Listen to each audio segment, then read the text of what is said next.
There's a credit union in Ontario, Canada that does something almost no other financial institution on earth still does. It pays zero interest on deposits. It charges zero interest on loans. No shareholders, no profit motive. Just money moving from the people who have it to the people who need it and coming back around when someone else needs it next. It's been running that way for decades, and it manages hundreds of millions of dollars. If a regular bank tried this, it would collapse in a year. This one hasn't because it isn't really a bank at all. It's the modern shape of something Mennonite communities have been quietly doing for over 300 years. If you've ever wondered how a community builds real, lasting, generational wealth without ever touching a bank loan, stick around, because this is one of the clearest examples in American history. And if this kind of story is your thing, hit subscribe now, because we go deep into exactly this every single week.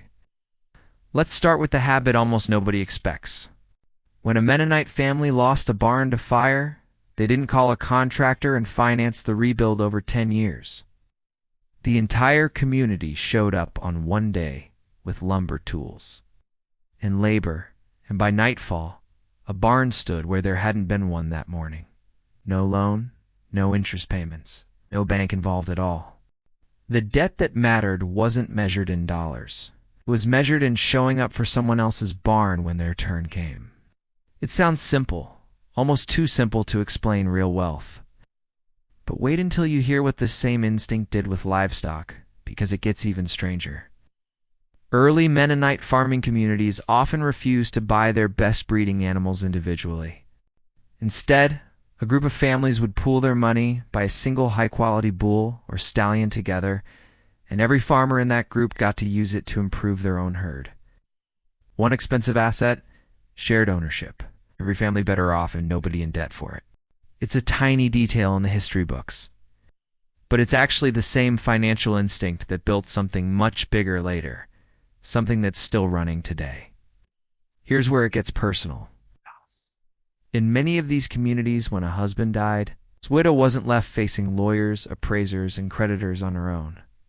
The community's own advisors sat with her and worked through every financial decision together.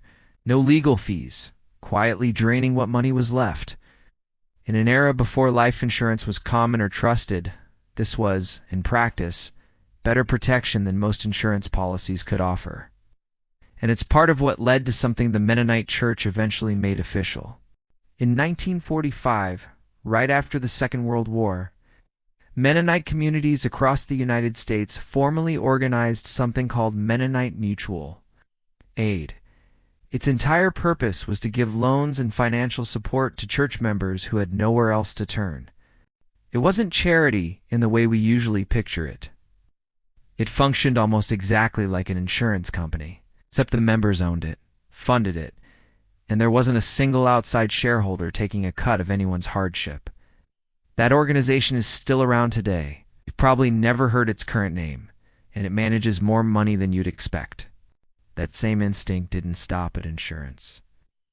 Mennonite communities in Manitoba and Paraguay built full agricultural cooperatives, letting farmers buy supplies, sell crops, and share equipment collectively, instead of every single family absorbing the full cost alone.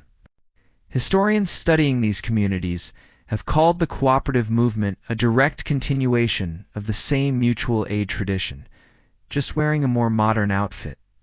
Which brings us back to where we started. That credit union in Ontario, the one paying zero interest and charging zero interest, isn't some new financial experiment. It's Mennonite Savings and Credit Union, built on exactly the same principle as that barn raising 300 years ago. Deposits are nothing. Loans cost nothing. The money simply moves to wherever it's needed most, and it comes back around eventually. And here's the part that still holds up even now. In many old order Mennonite and Amish communities today, when a medical bill or a destroyed home hits a family, the first response still isn't a call to an insurance company. It's the community showing up directly, the same way they once showed up for a barn. None of this means these families never worked hard or never faced real financial hardship. They did plenty of it. What made the difference wasn't avoiding hard times. was building a system where hard times got absorbed by people instead of institutions. A barn gets rebuilt by hands, not a loan. A widow gets supported by neighbors, not a settlement. A bad year gets carried by a community fund, not a rising premium. That credit union in Ontario didn't invent any of this. It just gave a name and a building to a habit that's been quietly working for 3 centuries. And if there's one thing this kind of history keeps proving, it's that the families who built wealth that actually lasted weren't the ones who found the best loan.